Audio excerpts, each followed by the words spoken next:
Merhaba arkadaşlar, Peri Örgü Evi YouTube kanalıma hoş geldiniz. Ben Eriş Pembe. Sizlerle bir kız bebek hırkası çalışacağız.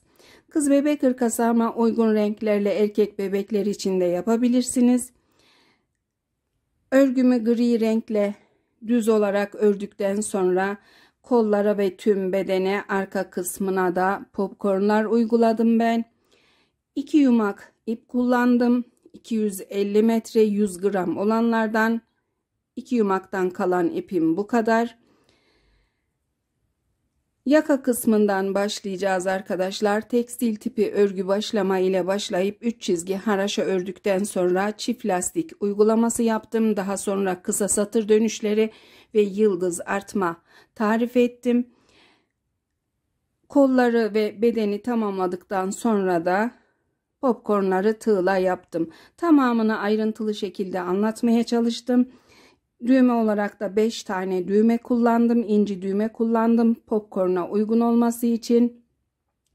Bir de hatırlatmak istediğim diğer bir konu var. Eli sıkı olan arkadaşlar 3,5'la çalışabilir. Bir de roba kısmında düz ve ters yüzden benden 2 sıra fazla yapabilir. İpiniz yetecektir. Bu kadar kaldı benim ipimden çünkü. Yaşta benimle aynı şiş ve aynı kalınlıkta ip kullandığınızda 1 yaşa uygun olacaktır ama ince ipler kullandığınızda küçük, kalın ipler kullandığınızda 1 yaştan büyük olur arkadaşlar. Bunu da hatırlatmak istiyorum.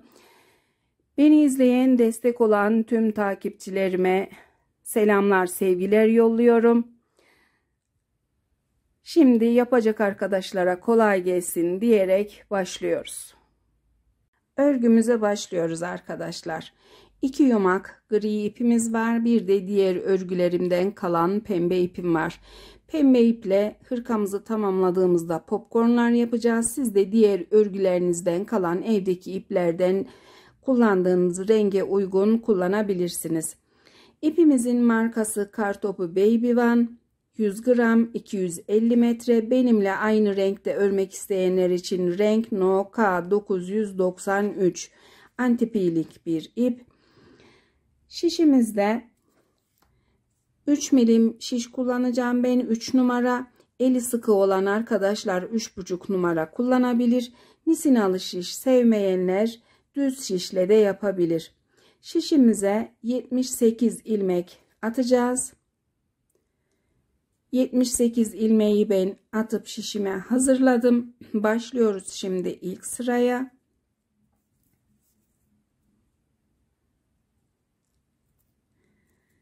Kenar ilmeğimi örüyorum. Daha sonra biraz yerleştiriyorum. Devamında bir tane ters ilmek örüyorum. Bir düz ilmek, bir ters ilmek. Tekrar düz ilmek, ters ilmek. İlk sırayı bir ters bir düz örüp tamamlıyoruz. İkinci sırada bir işlem var, tarif edeceğim arkadaşlar.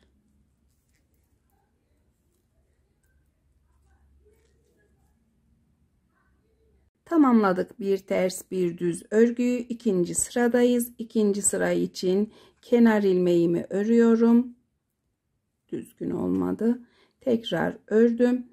Kenar ilmeğimi ördükten sonra sıradaki ters ilmeği gelişine örüyorum. Yerleştiriyorum. Düz ilmeği örmek için şişimi örgümün alt kısmından ters yöne doğru getirdim şişimi.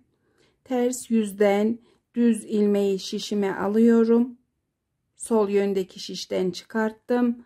Sağ yöndeki şişimde ilmeğim. Taktığım ilmeği çeviriyorum. Tekrar sol yöndeki şişe takıyorum. Ve düz örüyorum. Ters ilmeği gelişine örüyorum.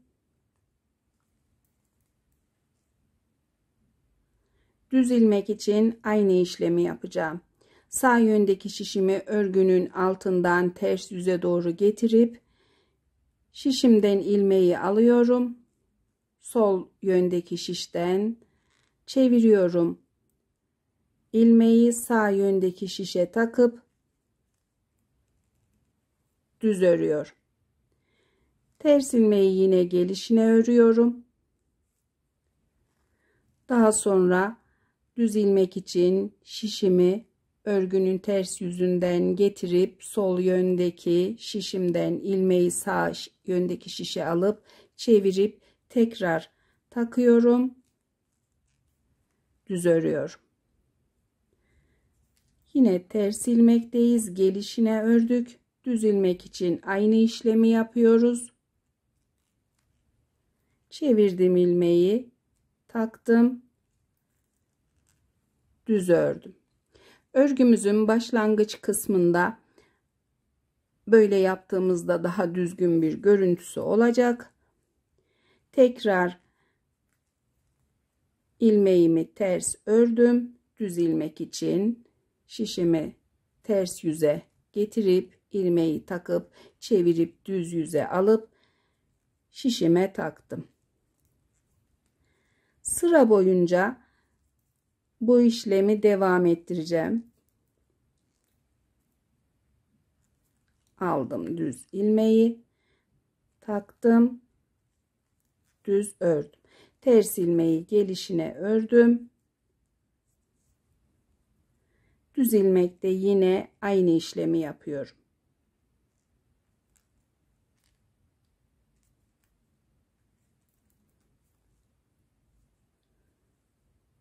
Sıra sonunda bu kısımlarda devam edeceğim tarife. Sıra sonundayım. Son olarak çevirip düz ilmeğimi örmüştüm. Bir tane ters ilmek örüyorum. Düz ilmeğim için yine şişimi örgünün ters yüzünden getirip ilmeğime takıp şişime alıp düz örüyorum. Sıradaki ilmeği ters örüyorum. Son düz ilmeğime de aynı işlemi yapıyorum.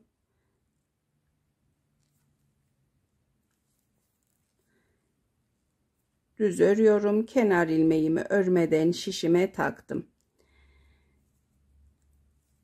Tamamladık ilmeklerimizi çevirmeyi arkadaşlar. Kenar ilmeğimizi örüyoruz. Daha sonra ilmeklerimizi gelişine tersi ters, düzü düz örüyoruz.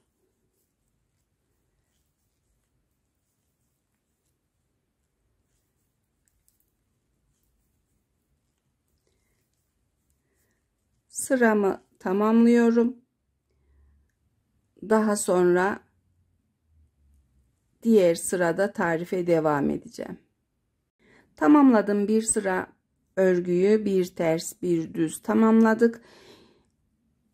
Şimdi haroşa çizgilerimizi örmeye başlayacağız. Kenar ilmeğimi alıyorum. Daha sonra tüm ilmeklerimi haroşa örmeye başlıyorum. 3 sıra örgüyü tamamladık. 4. sıra haroşa örgü arkadaşlar. 2 çizgi haroşa örgü yapıp daha sonra ilik yerinin tarifiyle devam edeceğim.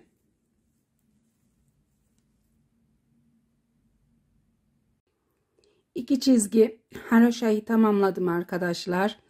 Her iki yüzde de 2 çizgi haroşam var. Düz yüzden sıramı ördüm. Örgümün ipi sol yönde. Örgüyü başladığım ip sağ yönde. Düz yüz için belirlediğim kısma bir tane ayraç takıyorum. İlik yeri için ters yüzden ilk sırayı yapacağız. Ben ilik yerini 2 sırada açıyorum. Kenar ilmeğimi ördüm. Devamında kenar ilmeğinden sonra 3 ilmek daha ördüm. Şişimde 4 ilmeğim var. 4 ilmekten sonra 5. ve 6. ilmeği birlikte örüp bir tanesini kesiyorum. Başka işlem yapmayacağım. Diğer yüzden, düz yüzden bu kestiğimiz kısımda bir tane dolayarak ilik yerini tamamlayacağız. Ters yüzden sıramı örüyorum. Daha sonra düz yüzden de bu kısımda tarife devam edeceğim. Örgümde düz yüzde sıra sonundayım. İlik yerinin ikinci sırasını öreceğiz. Sol yöndeki şişimde 2, 4, 6, 7 ilmeğim var. 4 ilmek kalana kadar örüyorum. Sol yöndeki şişimde 4 ilmek kalınca ikisini birlikte ördüğüm ilmeğin hizasındayım. Bir ilmek kesmiştim. Kestiğim ilmeğin yerine bir tane ilmek doluyorum. Kalan 4 ilmeği haroşa örüp ilik yeri işlemini tamamlıyorum. Ters yüze dönüp sırayı tamamlıyorum. Düz yüzden tarife devam edeceğim.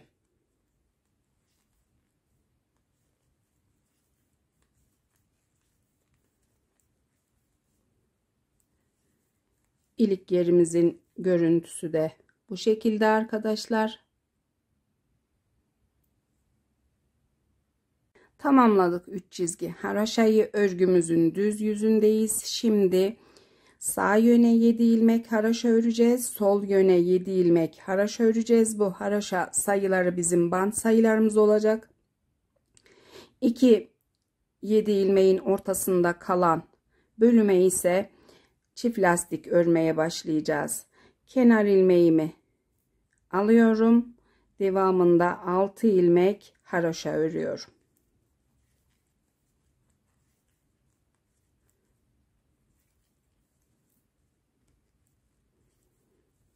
Sayıp kontrol ediyoruz. 1, 2, 3, 4, 5, 6, 7 tane oldu. 7 haroşadan sonra şişime bir tane ilmek doluyorum. Örgümden bir düz ilmek örüyorum. Tekrar bir ilmek dolayıp bir düz ilmek örüyorum. Yeniden ilmek doladım. Bir düz ilmek ördüm. Doluyorum tekrar. Düz ilmeğimi örüyorum. Tekrar dolayıp düz ilmeğimi ördüm. Yeniden dolayıp yine düz ilmeğimi ördüm. Sol yönde 10 ilmek kalana kadar devam edeceğim. 10 ilmek kalınca bu kısımdan tarife devam ediyoruz. Sol yöndeki şişimde 2, 4, 6, 8, 10 ilmeğim kaldı. Bu ilmeğin 7 tanesi 2, 4, 6, 7 tanesi bant ilmeği. Diğer üçüne yine ilmekleri ekleyeceğiz. Son olarak düz ilmek örmüştüm. Bir tane ilmek doluyorum. Bir düz ilmek örüyorum. Tekrar bir ilmek dolayıp düz ilmek ördüm. Yine ilmeğimi doladım. Düz ilmeğimi ördüm. Bir ilmek daha dolayıp bant ilmeklerini haroşa örüyorum.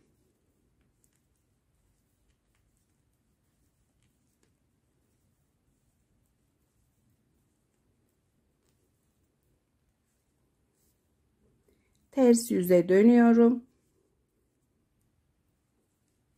Bant ilmeklerimizi haroşa öreceğiz.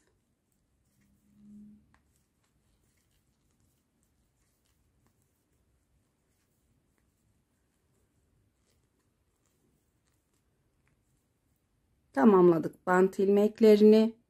Şimdi doladığımız bu ilmekleri şişimizin sol yönünden alıp delik olmayacak şekilde düz öreceğiz.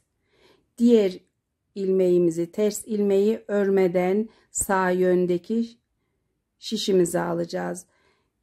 Yine doladığımız ilmeği sol yönünden takıp delik olmayacak şekilde düz öreceğiz. Diğer ilmeği, ters gelen ilmeği örmeden sağ yöndeki şişimizi alıyoruz.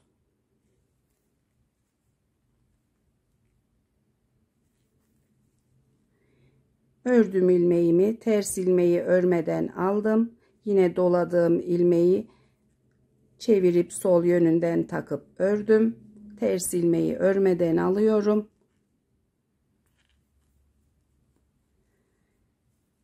Yine aldım ters ilmeğimi, örmeden sağ yöndeki şişime doladığım ilmeği sol yönünden takıp delik olmayacak şekilde düz ördüm.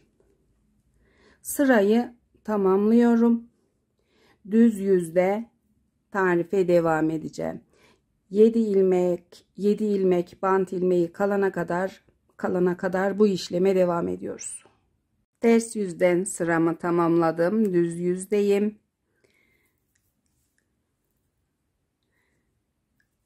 7 ilmek bandımı öreceğim.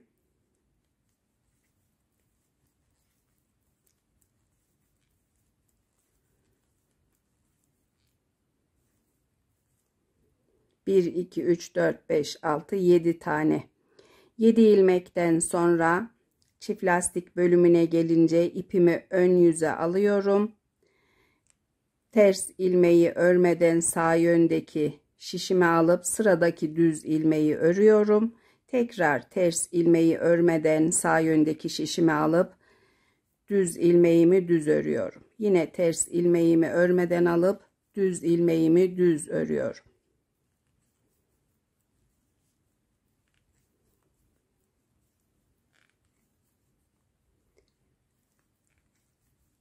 Alıyorum ters ilmeğimi örmeden düz ilmeği düz örüyorum.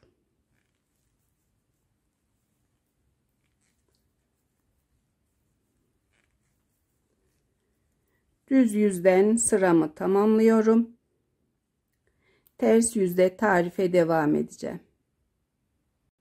Ters yüzdeyiz. Düz yüzden sırayı tamamladık. Yine 7 ilmek haroşa öreceğiz.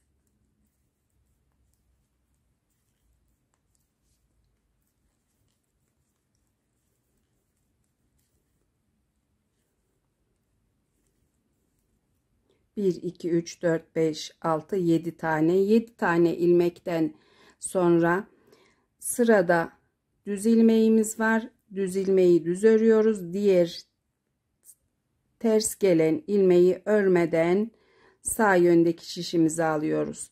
Sıradaki düz ilmeği ördük. Ters ilmeği örmeden şişimize aldık. Düz ilmeği örüp ters ilmeği yine örmeden sağ yöndeki şişimizi alıyoruz.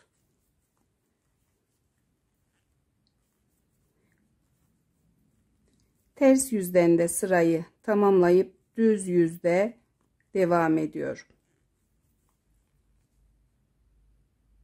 Tamamladık çift lastik bölümünü. Bant ilmeklerini haroşa örüyoruz. 7 ilmeğimizi örüp tamamlayınca çift lastik bölümünde ilmeklerimizi aynı sayıya getireceğiz. Bunun için 1, 2, 3, 4, 5, 6, 7 ilmekten sonraki ters ilmeği ve düz ilmeği şişime birlikte alıp ikisini birlikte haroşa örüyorum. Yine bir ters bir düz ilmeği şişime alıp ikisini birlikte haroşa örüyorum. Eklediğimiz ilmeklerin hepsini kesmiş olacağız bu sırada.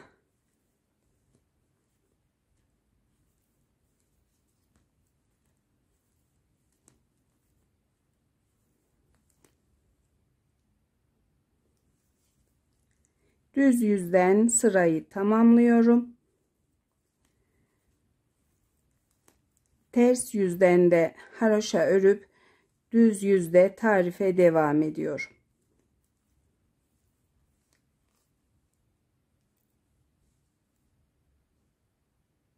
Sıra sonunda bir tane detay var arkadaşlar. Şimdi anlatmak istiyorum. Son olarak ters ve düz ilmeğimi ikisini birlikte haroşa ördükten sonra sol yöndeki şişimde 2, 4, 6, 7 ilmek bant ilmeği ve bir tane daha ters ilmek var. Bu ters ilmeği de bant ilmeğinin ilkiyle birlikte örüp kesiyoruz. İlmeklerimizde çoğalma olmaması için diğer ilmekleri haroşa örüp tamamlayıp ters yüze dönüyoruz. Kenar ilmeğimi aldıktan sonra sıramı haroşa olarak örüyorum. Haroşa örgü ya da ters ilmek. Tüm ilmeklerimizi ters örüyorum.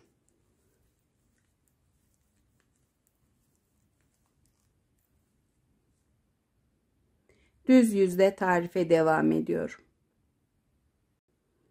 Yaka sıralarımızı tamamladık arkadaşlar. Şimdi ayrımlarımızı yapıp kısa satır dönüşleriyle örmeye başlayacağız roba kısmını. Ayraçlarımı taktım ben, ilmeklerimi hesapladım. Size ilk önce yazı ile tarif etmek istiyorum. 78 ilmeğimiz vardı. Bu 78 ilmeğin 15 ilmeğini ön için, 13 ilmeğini kol için, 22 ilmeği arkası için, 13 ilmeği ikinci kol ve 15 ilmeği de ikinci ön için ayırdım. Toplamda 78 ilmek. Bir de şema çizdim bu şekilde. Arka kısmın ilmekleri 22 ilmek, kollar 13'er ilmek. Ön kısımda ise 15 ilmeğin 7 ilmeği bant ilmeği, 8 ilmekte kısa satır dönüşü yapacağımız ilmekler olacak. Her iki yönde kısa satır dönüşleri yapacağız. Roba kısmında yıldız artma kullanacağımız için ilk kez ön ilmeklerinden 2 ilmek artış için 1 ilmek daha örüp tekrar diğer yöne dönüş yapacağız. Örgüye yeni başlayan arkadaşlar için tüm sıraları çekeceğim. Başlıyorum şimdi. Tüm sıralara anlatım yapacağım, çekeceğim derken kenar bant ilmeğini ördüm. Devamında 6 ilmek daha örüyorum. Bant kısmını haroşa olarak devam edeceğiz.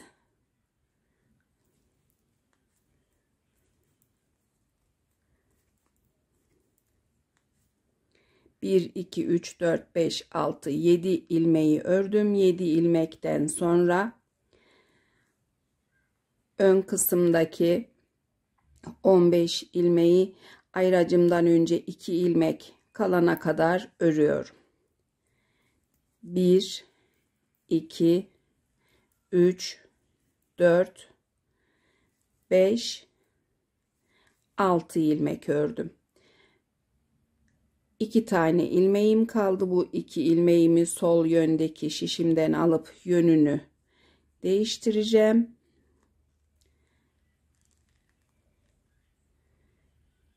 Değiştirdim. Daha sonra şişimi sol yönden sağa doğru bu 2 ilmeğime taktım.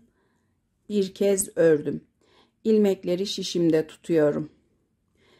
Şişime bir tane ilmek doluyorum. Aynı ilmekleri tekrar düz örüyorum.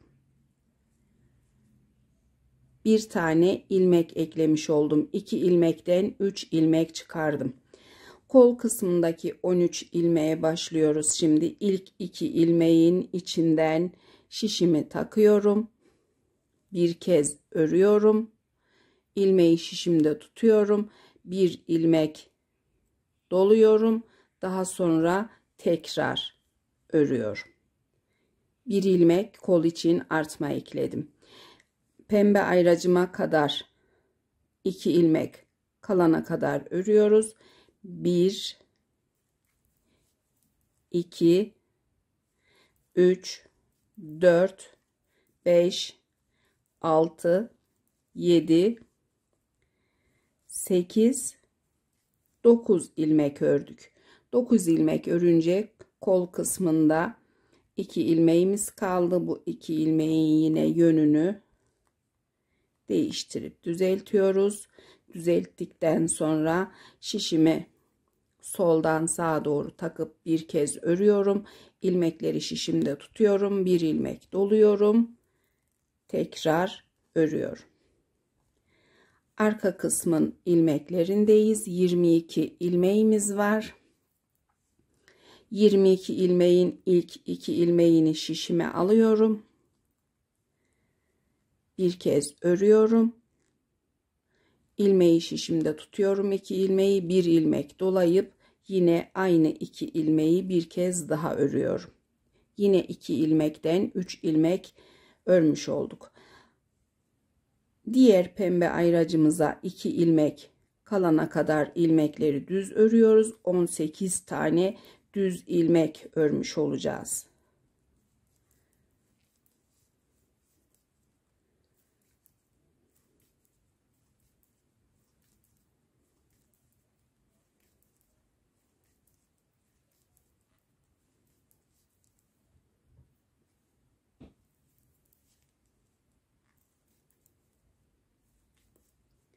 Tamamladık 18 ilmeği.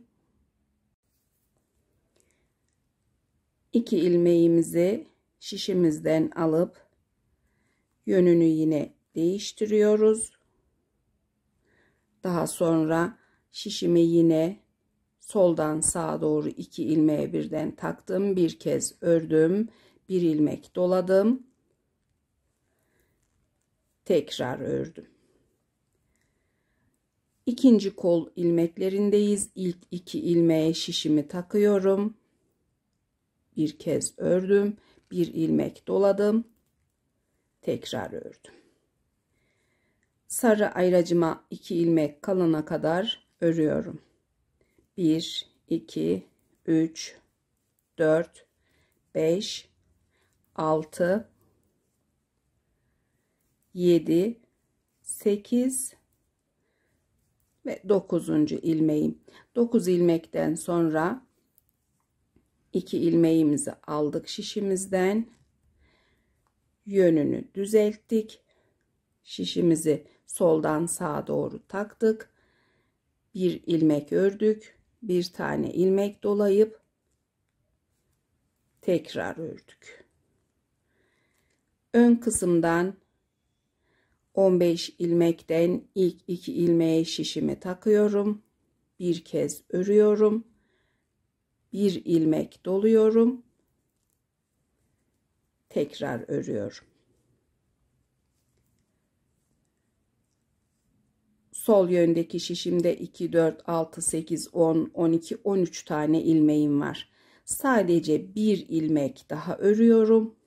Diğer ilmekleri şişimde bırakıp örgünün ters yüzüne dönüyorum. Örgünün ters yüzünde son ördüğüm ilmeği sağ yöndeki şişime aldım. Daha sonra ipimi örgünün ters yüzünden düz yüzüne doğru şişin üzerinden atıyorum. İlmeğimi 2 ilmek gibi yaptım. İpimi örgünün ters yüzüne alıp ters yüzden ilmekleri ters örmeye başlıyorum.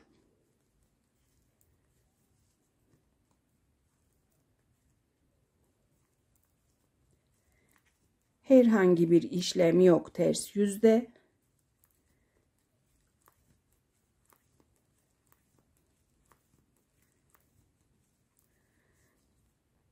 Yıldız artma yaptığımız bu ilmekleri de birer birer ters örüyoruz.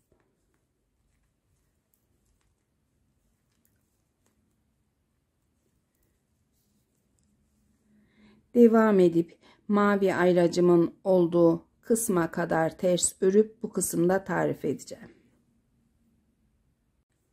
Ters yüzde mavi ayracın hizasındayım. Ön ilmeklerinden 1, 2, 3 ilmek yıldız artma yaptığım ilmekleri örüyorum. Daha sonra sol yöndeki şişimde 2, 4, 6, 8, 10, 12, 13 ilmeğim var. 13 ilmekten bir ilmek ters örüp 12 ilmeği şişimde bırakıyorum ve örgünün düz yüzüne dönüyorum. Son ördüğüm ilmeği sağ yöndeki şişime alıp örgümün ipini ters yüzden düz yüze doğru atıyorum. Çekiştirip yerleştiriyorum. Son ördüğüm ilmeği 2 tane gibi yaptım. Daha sonra bir ilmek düz ördüm. Ayraçtan önce 2 ilmeğim var. Bu 2 ilmeği şişimden alıyorum. Yönlerini düzeltiyorum. Benim örgü şeklime göre bu ilk 2 ilmeği düzeltmem gerekiyor. Bu kısımdaki yaptığım yıldız artmanın düzgün olması için şişimi soldan sağa doğru takıp bir kez örüyorum. İlmekleri şişimde tutuyorum. Bir ilmek doluyorum. Tekrar bir ilmek daha örüyorum. Yine ön kısım için artmamı eklemiş oldum. Kol için kolun ilk 2 ilmeğini şişime aldım. Bir kez ördüm. İlmekleri şişimde tutuyorum. Şişime bir kez dolayıp tekrar örüyorum. Sol yöne doğru ilmekleri düz örerek ilerliyorum.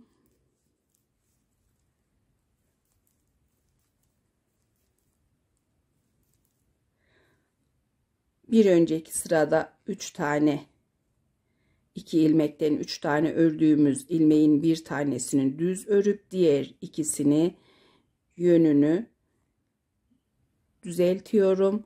Şişimi takıyorum. Bir kez örüyorum. Bir ilmek dolayıp tekrar örüyorum.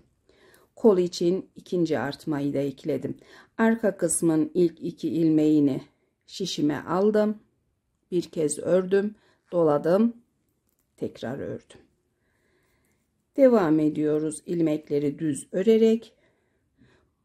Bu kısımda yaptığım artmaları arka kısmı yine bu ilk 2 ilmeğinde yapıyorum. Sarı ayraca kadar örüp bu kısımda tarife devam ediyorum. Sarı ayracın olduğu bölümdeyim. Ön ilmeklerinden ilk 2 ilmeğe şişimi taktım. Bir kez ördüm. Bir tane ilmek doladım. Tekrar ördüm. Kol için ve ön için artmayı eklemiş oldum. Kol için de ilk son 2 ilmeğe aynı işlemi yaptım. Devamındaki bir düz ilmeği düz örüyorum. Daha sonra kısa satır dönüşü yaptığım bu ikili gibi ilmeğime gelince şişimi düz yüzden soldan sağa doğru ilmeğin içine takıp ilmeği düz örüp şişimden çıkarıp biraz yerleştiriyorum. Sol yöndeki şişimden ön ilmeklerinden yine bir ilmek düz örüyorum. Diğer ilmekleri şişimde bırakıp örgünün ters yüzüne dönüyorum. Son ördüğüm ilmeği sağ yöndeki şişime aldım. İpimi daha sonra şişimin üzerinden düz yüzde ters yüzden düz yüze doğru attım. İpimi örgünün ters yüzüne alıp ilmekleri ters örmeye başlıyorum.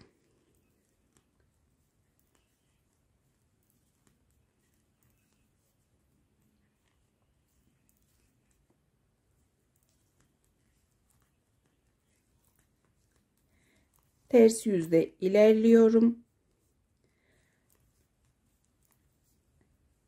Bu kısma doğru ve mavi ayracımın olduğu bu bölümde yıldız artmanın olduğu kısımda tarife devam edeceğim. Ters yüzde ön ilmeklerindeyiz. Mavi ayracın olduğu kısımda yıldız artma yaptığımız 1 2 3 ilmeği ters örüyorum. Daha sonra bir ilmeğim daha var. Onu da ters ördüm ve kısa satır dönüşü yaptığım ilmeğimdeyim. Bu ilmeği örmek için ipimi örgünün ters yüzüne atıyorum. Şişimi düz yüzden ters yüze doğru takıyorum. Taktım ve ilmeğimi dikkatlice yavaşça ters örerek şişimden çıkarıp biraz yerleştirdim. Sol yönden ön ilmeklerinden bir tane daha ters ilmek örüyorum. Diğer ilmekleri şişimde bırakıyorum. Örgünün düz yüzüne dönüyorum. Son ördüğüm ilmeği sağ yöndeki şişime aldım. Daha sonra ipimi ters yüzden düz yüze doğru atıp çekiştirdim, yerleştirdim. İlmekleri düz örüyorum. 1 2 3 tane düz ilmek ördükten sonra 2 tane ilmeğim kalıyor. Bu kısımda artmadan önce 2 ilmeğin yönünü değiştiriyorum. Şişimi taktım. Soldan sağa doğru bir kez ördüm. Bir ilmek dolayıp tekrar ördüm. Ön kısmın artmasını ekledim. Kol için ilk 2 ilmeği şişime aldım. Bir kez ördüm. Bir ilmek dolayıp tekrar ördüm. Devam ediyorum. Diğer 2 artma yerinde de aynı işlemi uygulayıp sarı ayracın olduğu bu kısımda tarife devam ediyorum. Yıldız artma yapacağımız ilmeklerdeyiz. İlk önce kol için ilk 2 ilmeğimizin yönünü değiştirip bir kez örüyoruz. Bir ilmek doluyoruz. Tekrar örüyoruz.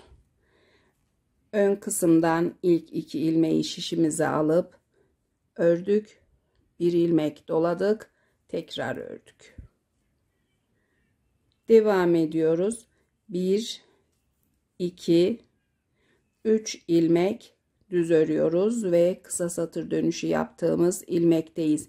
İlmeğimize şişimizi soldan sağa doğru takıp düz örüp yerleştiriyoruz. Ön kısmın ilmeklerinden bir ilmek daha düz ördüm. Çevirdim örgüyü ters yüze. Son ördüğüm ilmeği aldım. Sağ yöndeki şişime ipimi örgünün üzerinden ters yüzden düz yüze doğru attım. Çift ilmek gibi yaptık ve ilmeklerimizi ters örmeye başlıyoruz.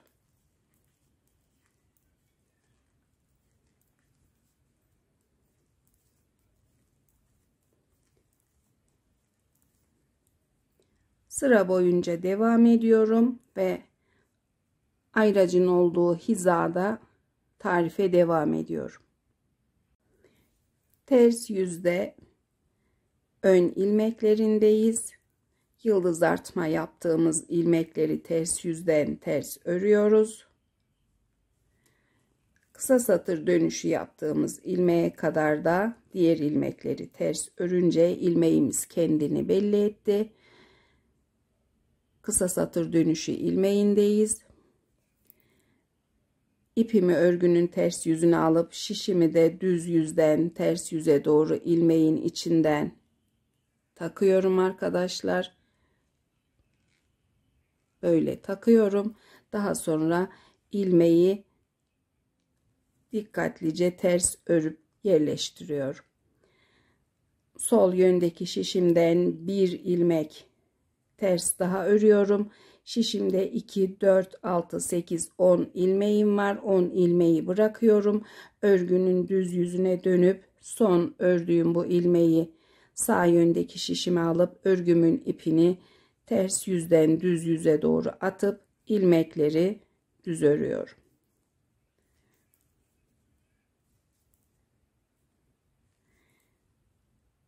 Ön kısmın ilmeklerinden 2 tane ilmeğim kalınca yönlerini düzeltiyorum. Daha sonra şişimi soldan sağa doğru takıp bir ilmek örüyorum. Bir ilmek dolayıp tekrar örüyorum. Kolun ilk 2 ilmeğine şişimi takıp bir ilmek ördüm. Bir ilmek dolayıp tekrar ördüm. İlerliyorum sol yöne doğru. Bu kısımda yine artmaları ekliyorum. Sarı ayracın olduğu bölümde tarife devam ediyorum. Sol yönde ön ilmeklerindeyiz. İlk 2 ilmeğimize şişimizi taktık. Bir ilmek ördük. Bir tane ilmek dolayıp tekrar ördük. Devam edip 1, 2, 3, 4, 5 ilmek düz ördük. 5 ilmek düz ördükten sonra kısa satır dönüşü yaptığımız ilmekteyiz. Şişimizi sol yönden sağ yöne doğru takıp ilmeğimizin içinden düz örüp yerleştirdik. 2, 4, 6, 8, 10 ilmeğimiz var. bir düz ilmek daha örüyoruz. 9 ilmeği şişimizde bırakıp örgünün ters yüzüne dönüyoruz. Son ördüğümüz ilmeği şişimize aldık, sağ yöndeki şişimize. Daha sonra ipimizi ters yüzden düz yüze doğru attık, yerleştirip 2 ilmek gibi yaptık ve ters yüzden tüm ilmeklerimizi ters örerek sol yöne doğru ilerliyoruz.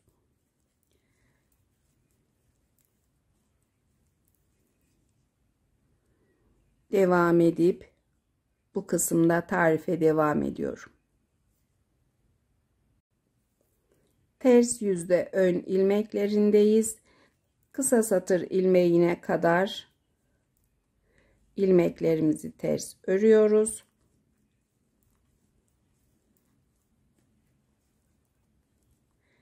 Kısa satır ilmeğine gelince kendini belli etti. 2 tane gibi örgünün ipini ters yüze alıp şişimizi yine ters yüzden düz yüze doğru taktık.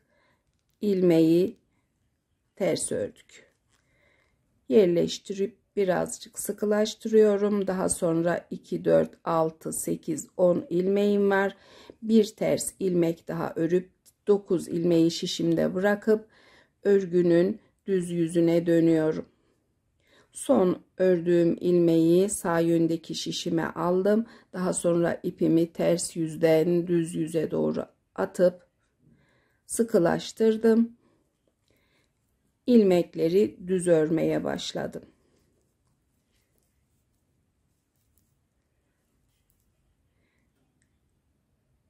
Bu kısımda 2 ilmeğim kalınca ön ilmeklerinden ikisini de alıp şişimden yönünü değiştirdim. Daha sonra şişimi taktım, soldan sağa doğru bir ilmek ördüm. Bir ilmek dolayıp tekrar ördüm. Kol ilmeklerinden ilk 2 tanesini şişime alıp bir kez örüp bir ilmek dolayıp tekrar ördüm. Sol yöne doğru ilerliyorum ve ayracın olduğu kısımda devam ediyorum. Kol için artmamı ekledim, yıldız artmayı yaptım. Ön kısım için ilk 2 ilmeğime şişimi takıp bir ilmek örüp bir ilmek dolayıp tekrar ördüm. 1, 2, 3, 4, 5, 6, 7 ilmek düz ördüm ve kısa satır ilmeğindeyim. Şişimi soldan sağa doğru taktım ilmeğimin içine ve düz örüp yerleştirdim. Ön kısmın düz ilmeklerinden 2 ilmeğimiz kaldı. 1, 2 ilmeği de örüyorum. Sol yöndeki şişimde 1, 2, 3, 4, 5, 6, 7 tane bant ilmeğini bırakıyorum. Ters yüze dönüyorum. Son ördüğüm ilmeği alıp ipimi de örgünün ters yüzünden düz yüzüne doğru atıp ilmeklerimi ters örerek ilerliyorum.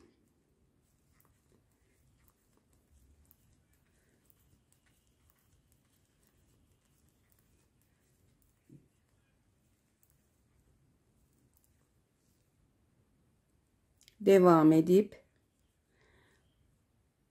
yıldız artma bölümünde mavi ayracın hizasında tarife devam ediyorum. Ters yüzde ön ilmeklerindeyiz. İlmeklerimizi ters örerek ilerliyoruz.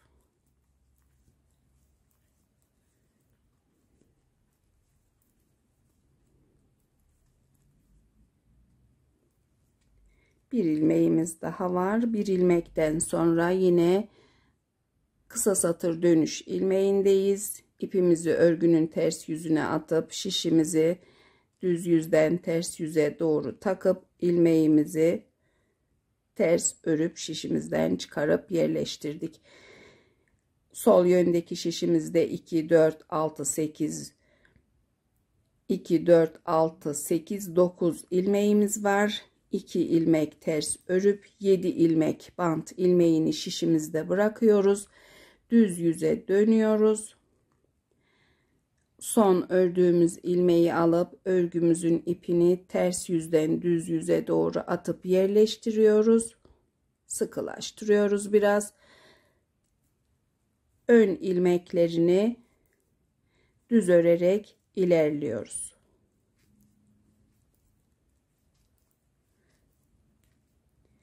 Yine 2 ilmeğimiz kalınca yönünü değiştirip düzeltip artmamızı yıldız artmayla ekliyoruz. Bir ilmek ördük, bir tane doladık, tekrar ördük. Devam edip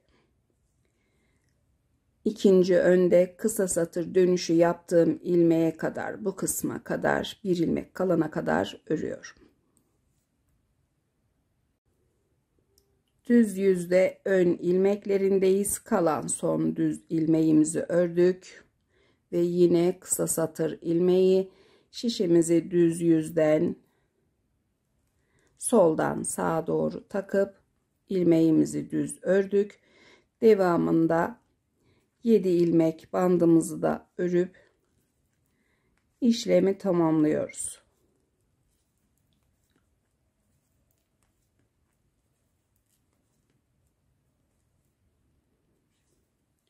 Sol yönde ilik yeri açmıştık.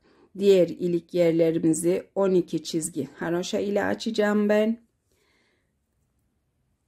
Devam ediyorum. Örgünün ters yüzünden 7 ilmek bant ilmeğini örüyorum.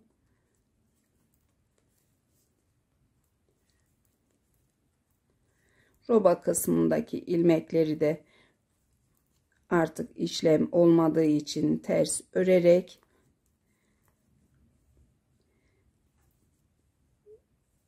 ikinci ön parçada bu kısımda tarife devam ediyorum. Ters yüzde ön ilmeklerindeyiz.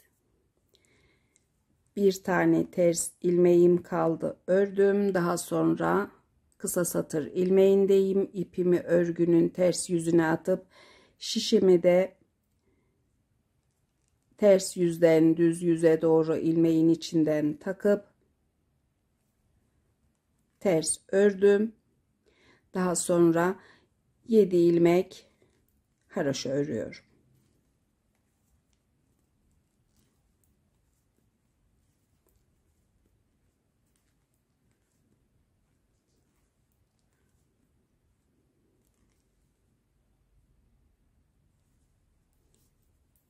Tamamladık kısa satır dönüşlerini. Şişimi çekiyorum ve size nasıl durduğunu, yaptığımız işlemi göstermek istiyorum.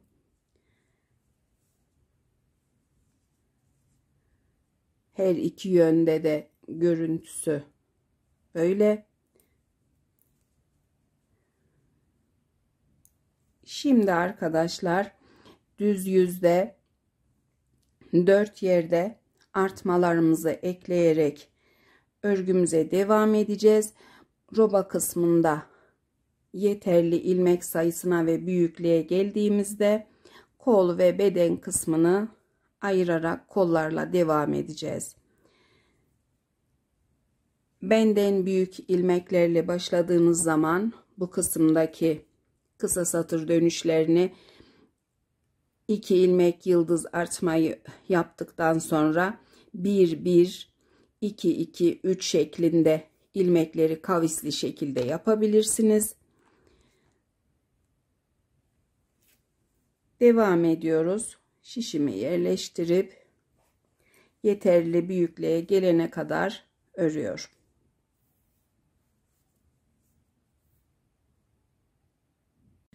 Robamızda ilerledik arkadaşlar. Şimdi mezura ile ölçü vereceğim. Bir de artma sıralarını sayıp ilmeklerin sayısını vereceğim.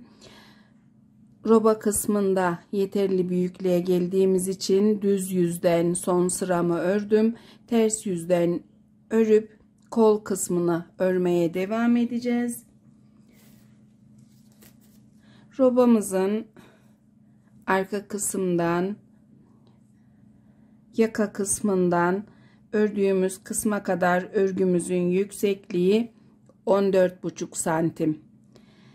Ön kısımları ölçmeyeceğim çünkü kısa satır dönüşü yaptığımız için ölçüsü farklı. Bu kısımda da haroşa çizgilerimizi sayacağız ölçü için. 1, 2, 3, 4, 5, 6, 7, 8, 9, 10, 11, 12, 13, 14, 15, 16, 17, 18, 19, 20, 21, 22, 23 tane haroşa çizgimiz var. İkinci ilik yerimizi açtık. Artma sayılarımızda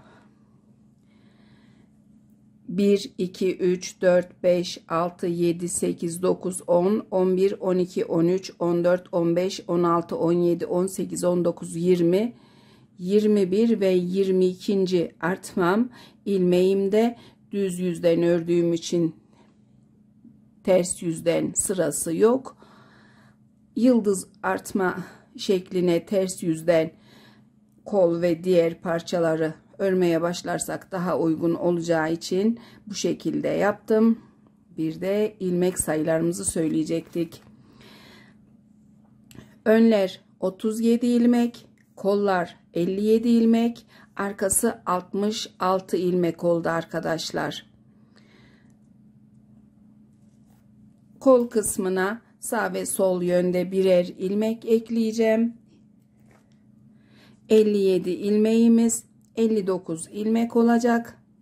59 ilmekle kolları örmeye başlayacağız. Ters yüzden sıramı ön ilmeklerini ve kol ilmeklerini örüp bu kısımda tarife devam ediyorum. Ters yüzde kol ilmeklerindeyim. İlmeklerimi yıldız artışı yaptığımız ilmeklerin son ilmeğine kadar ördük. Şimdi bir tane ilmek ekleyeceğiz. İpimizi parmağımıza bu şekilde 2 kez doluyoruz. İkinci sıradaki ipe takıp ilk doladığım ilmeğin içinden kaydırıp ilmeğimi ekledim. Arka kısmın ilmeklerini şişimde bırakıyorum. Kol ilmeklerini düz yüzden sol kısma doğru örmeye başlıyorum. 1-2 sıra sonra bu kısımdaki ilmekleri ilmek tutucuya alırım ama şimdilik misinalı şişimle devam edeceğim. Eklediğim ilmeği kenar ilmeği olarak örüyorum. Biraz sıkılaştırıp yerleştirip ilmeklerimi düz örmeye başlıyorum.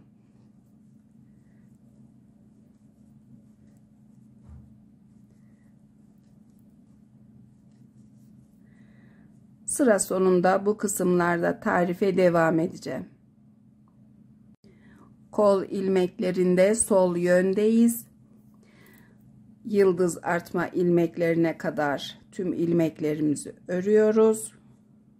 Tamamladık. Ön ilmeklerini şişimizde bırakıp bu kısma da bir tane artma ekleyeceğiz. Yine işaret parmağımıza ipimizi doladık 2 kez. İkinci sıradaki ipimizden ilk sıradaki doladığımızı kaydırıyoruz. Şişimize yerleştirip sıkılaştırıyoruz. Ters yüze dönüyoruz. Ve örgümüzü ters yüzden ters, düz yüzden düz örgü olarak örmeye başlıyoruz. Kol için yeteri kadar olana kadar öreceğim. Herhangi bir kesme yapmayacağım ilmeklerimde çünkü hırkamı kız bebek için yapıyorum. İlmeklerimizi bilek kısmında bant örgüsüne geçerken azaltacağız arkadaşlar.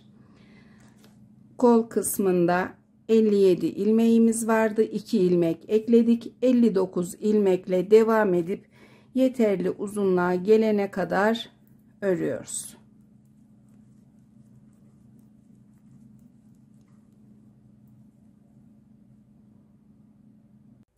Hırkamın kolunda yeterli düz örgüyü yaptım arkadaşlar. Son ilmekleri sayarak bir de mezura ile ölçerek size ölçü vereceğim şimdi. Son ilmekleri saydığımızda ilmek attığımız bölümden saymaya başlıyoruz. 2, 4, 6, 8, 10, 12, 14, 16, 18, 20, 22, 24, 26, 28, 30, 32, 33. ilmeğimiz şişimizde. Son sıra düz yüzden örünce son ilmeği örmedik. Mezura ile ölçünce de bu kısımdan ilk yine ilmek attığımız kısımdan tutuyorum mezuramı. Örgümün yüksekliği 18 santim arkadaşlar.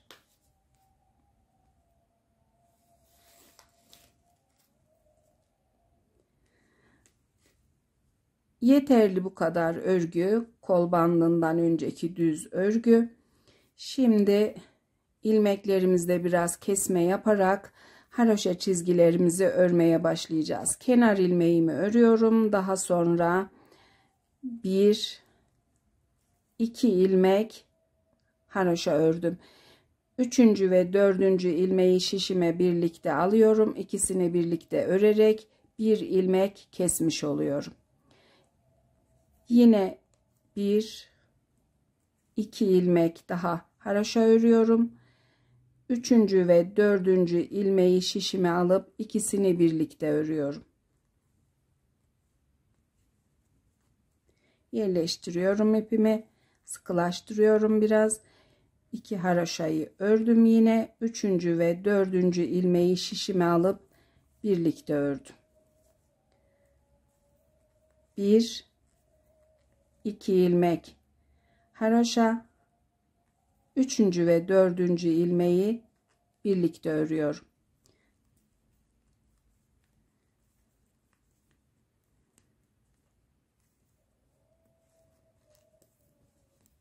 Sıra boyunca yapacağımız işlem bu. 2 ilmek haroşa, daha sonra 2 ilmeği birlikte örüp bir tanesini kesiyoruz. Tüm sırayı çekeyim artık, biraz hızlı örüp.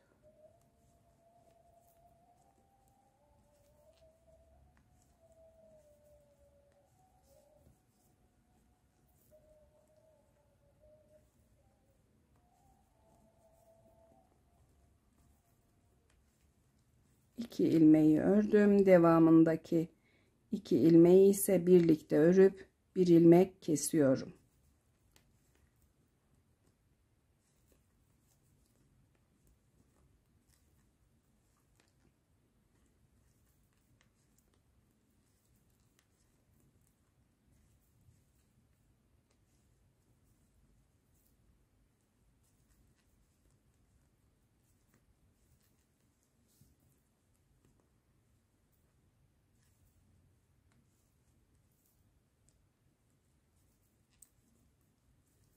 Sayacağız şimdi kaç ilmeğimiz kaldığını. Yine 2 ilmek kestim. 1, 2 ilmek ördüm. Daha sonra 2 ilmeği yine birlikte örüp bir tanesini kestim. Son kalan bir ilmeğimi örüp kenar ilmeğimi örmeden taktım. Kalan ilmek sayımız 2, 4, 6, 8, 10, 12, 14, 16, 18, 20, 22, 24, 26, 28, 30, 32, 34, 36, 38, 40, 42, 44, 45, 59 ilmeğimiz vardı. 14 ilmek eksilttik arkadaşlar. Bu 14 ilmeği kestiğimiz zaman haroşa kısımda bilek için yeterli bir bant olacak. 3 çizgi haroşa, pardon 4 çizgi haroşa öreceğiz. 3 çizgi kol için biraz az. 4 çizgi haroşayı tamamlayıp daha sonra devam edeceğim. Tamamladım 4 çizgi haroşayı. Şimdi 2 sırada bir ters bir düzgü örüp ilmeklerimizi kapatacağız arkadaşlar. Düz ilmekle başlıyorum. Ters ilmek örüyorum. Düz ilmek, ters ilmek, düz ilmek. Devam ediyoruz. Tamamladım 2 sıra bir ters bir düz örgüyü. Şimdi bir tığla ilmeklerimizi kapatacağız. Kenar ilmeğimi alıyorum. Daha sonra sıradaki düz ilmeğimi düz örüyorum. Ördüğüm ilmeği kenar ilmeğinin içinden kaydırıyorum. Ters ilmeğimi ters örüp aynı şekilde kaydırıyorum. Düz ilmeği düz örüp tığımdaki ilmeğin içinden kaydırıyorum.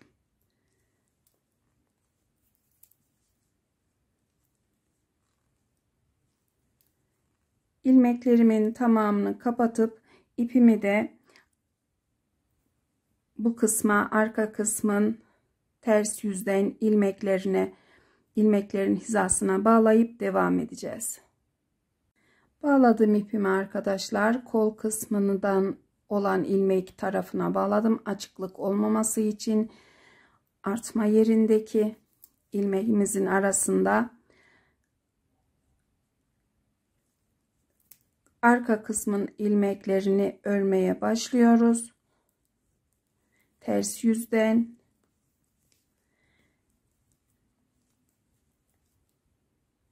daha sonra bu iplerimizi gizleyeceğiz. Arka kısmın ilmeklerini örüyorum. Kol kısmının ilmeklerinin 5-6 ilmek kalınca bu kısımda devam edeceğim. Kol ilmeklerinde ilerliyorum. Yıldız artma ilmeklerini de ördüm. Ön kısmın ilmekleri şişimde bekleyecek. Biz bir tane ilmek atacağız şişimize kol için. İpimizi doluyoruz yine 2 kez parmağımıza. Daha sonra ilk sıradaki ile ikinci sıradakini örüp ilmeğimizi atıyoruz.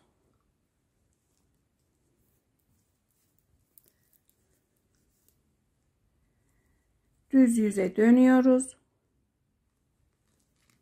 Son attığım ilmeği dikkatlice örüyorum. Kaçırmadan ipini biraz yerleştiriyorum. Daha sonra ilmeklerimi düz örerek sol yöne doğru ilmeklerimi tamamlıyorum. Bu kısımda tarife devam edeceğim. Diğer atacağımız ilmeği ekleyeceğiz arkadaşlar.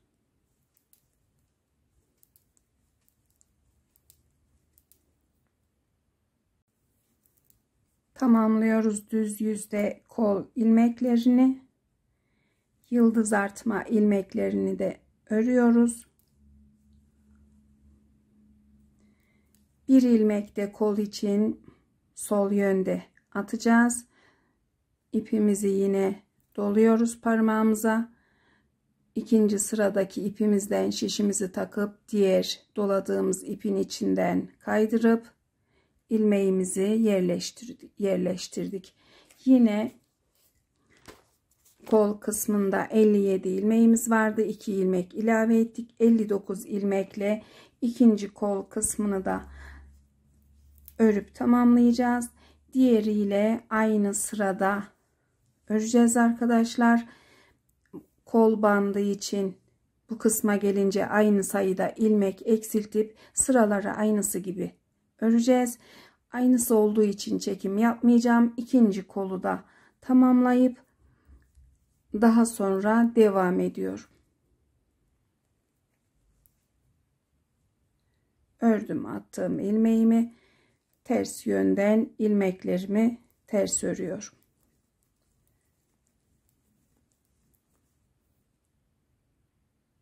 Hırkamızda her iki kolu tamamladık. İlmeklerimi kapatıp dikmek için ip bırakarak kestim. Şimdi ters yüzden son ön parçanın hizasına ipimizi bağlayacağız. Bu kısma ve ters yüzden örmeye başlayacağız.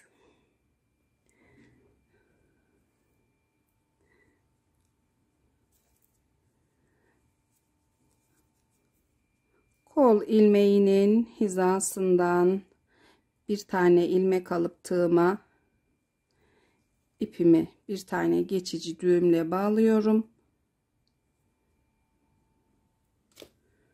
Şişlerimi yerleştirdim, düzelttim. Beden kısmının ilmeklerini şişe aldım. Ters yüzden ön kısmın ilmeklerini ters örüyorum.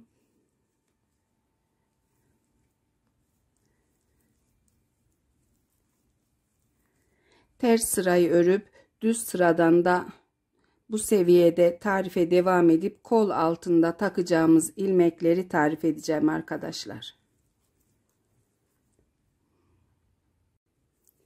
Düz yüzde ön kısımda bulunan 37 ilmeğimizi örüyoruz.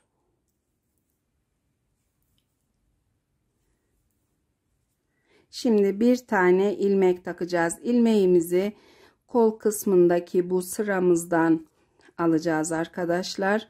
Tığımı alıyorum. Kol kısmında yıldız artmadan sonraki dönüş yaptığımız sıradan ilmeğimi takıp şişime alıyorum, yerleştiriyorum. Daha sonra şişimizi çekeceğiz arka kısmın ilmeklerine. Bir tane de kol kısmının diğer yönünden ilmek takacağız. Yine dönüş yaptığım sıradan tığımı taktım.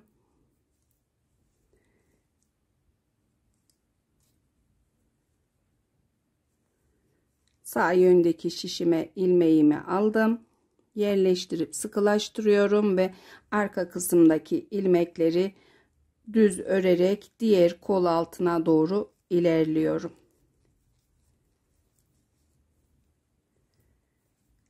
Bu kısımda da alacağımız ilmekleri tarif edeceğim.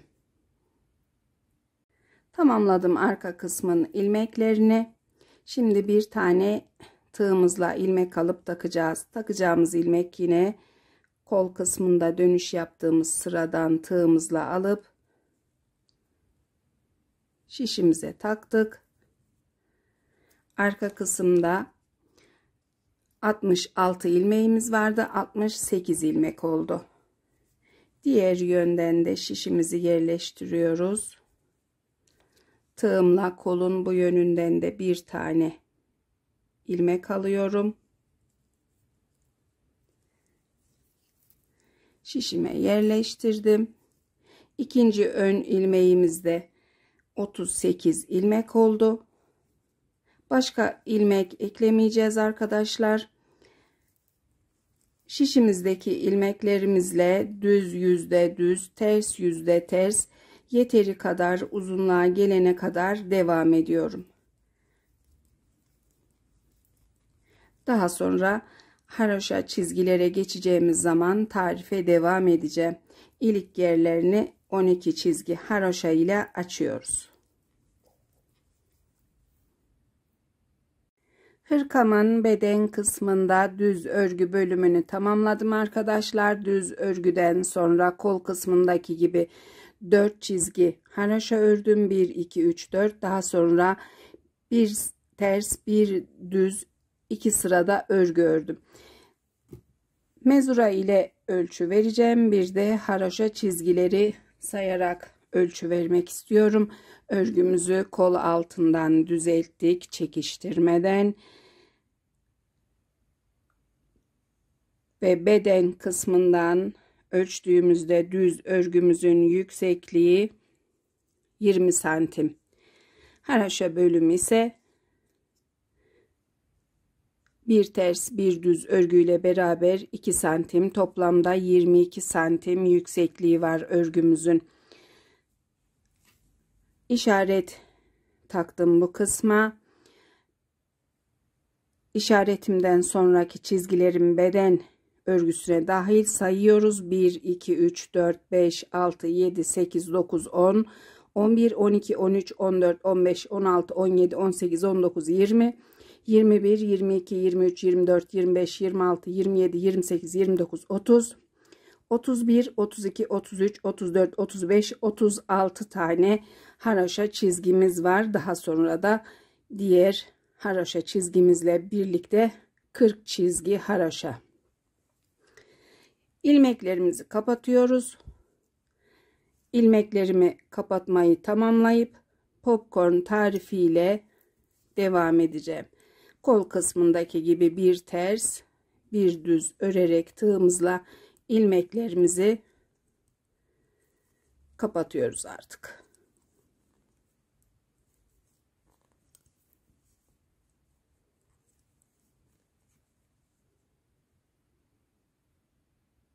Hırkamıza şimdi popcorn yapacağız arkadaşlar.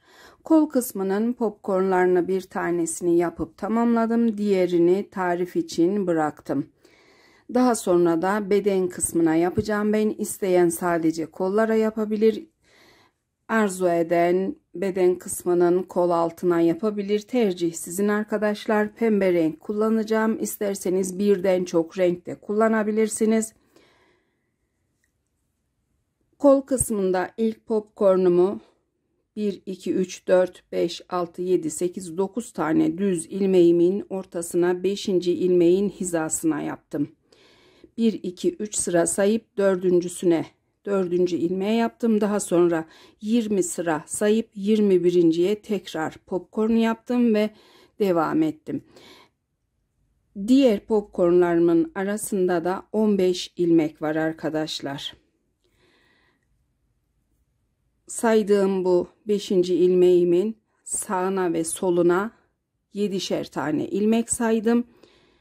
Sırası da 2, 4, 6, 8, 10, 11. sıradan itibaren sayıp hesaplayıp sağına ve soluna birer tane daha yaptım.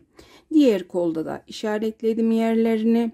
Başlıyoruz. Şimdi ilk popcorn için 1, 2, 3, 4, 5. ilmeğimiz. 5. ilmekten 1, 2, 3 sıra sayıyoruz. 4. sıraya tığımı takıyorum. Taktığım bu ilmeğe popcornumu ekleyeceğim şimdi. Kesmek ve düğümlemek için alt kısımda birazcık ip bırakıyoruz, bu kadar. Bir zincir çekiyoruz, bir zincir daha çekiyoruz. Tığımızın üzerine ipimizi alıp tutturduğumuz bu ilmeğimize tığımızda bulunan 3 ilmeğin ikisini örerek bu şekilde çıkıyoruz. Birincisi, ikincisi,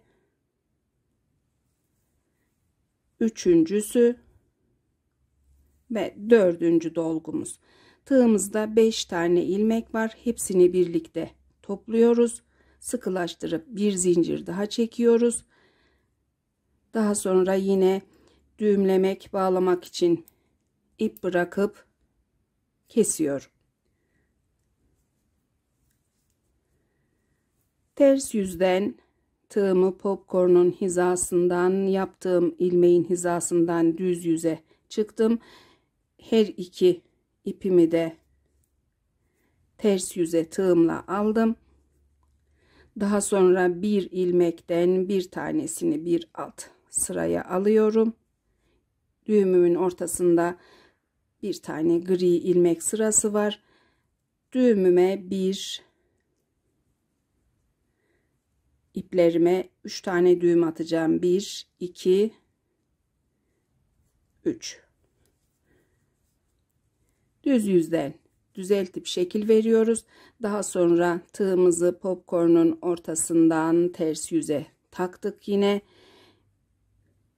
İplerimizi tığımıza dolayıp popcornumuza aldık bu ipleri. Fazlasını makasımızla kesiyoruz. Şekil verdik. İlkini yapmış olduk.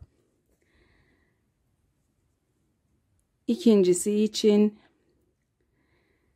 2, 4, 6, 8, 10, 12, 14, 16, 18, 20, 21. ilmeğe tığımı takıyorum. İkinci popcornumu yapıyorum. Yine ipimi bırakıyorum. Bağlamak için bir zincir, bir zincir daha. Tutturduğum ilmeğime dolgularımı yapmaya başlıyorum.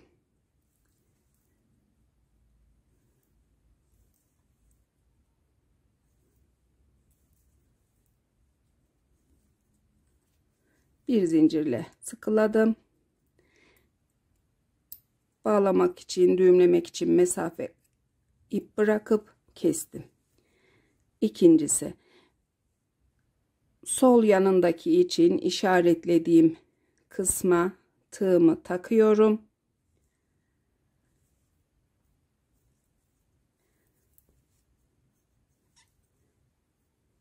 Birazcık uzun oldu. Bir zincir daha çekip aynı şekilde popcorn dolgularını yapıyoruz. Üçüncüsü ve dördüncüsü. Tığımızda 5 tane ilmek var. Topladık. Zincirimizi çekip ipimizi kestik. Ters yüze alıp iplerimi bağlayacağım. Sağ yanı için 2, 4, 6, 8, 10, 11. sıra ve 7 ilmek sayacağım bu kısımdan. 1, 2, 3, 4, 5, 6, 7. Tığımla belirlediğim ilmeğime sağ tarafına da popcornumu yapmaya başlıyorum.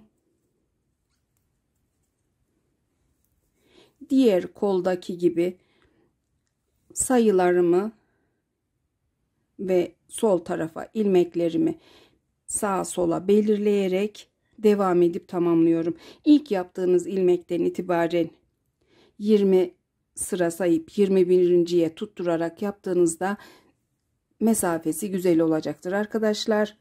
Devam edip örgümün tüm beden kısmına ve kollara popcornu tamamlıyorum.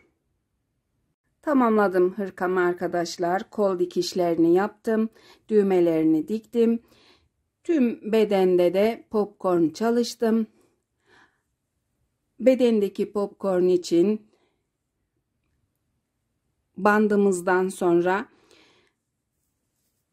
bir ilmekten sonra bir popcorn yaptım. Daha sonra 15 ilmek sayıp ikincisini yaptım. Yine 15 ilmek üçüncüsü. Yüksekliği içinde 20 sıra örgü sayıp 21. ilmeğe popcornumu yaparak devam ettim. Tüm bedene popcorn çalıştım ben. Siz de istediğiniz kadar yapabilirsiniz. Beden kısmına veya sadece kollara. İsteyen de benim gibi tamamen popcornu çalışabilir. Şimdi ölçülerini vereceğim. Hırkamızın beden kısmını düzeltiyorum.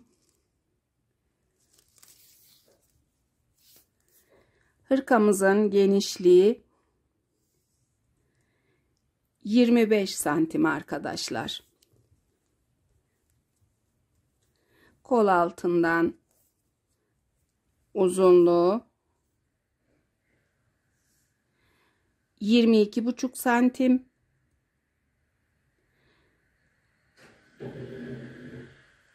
Bu kısımdan artmaların olduğu bölümden ölçtüğümde de 22 santim gibi. Kol altından uzunluğu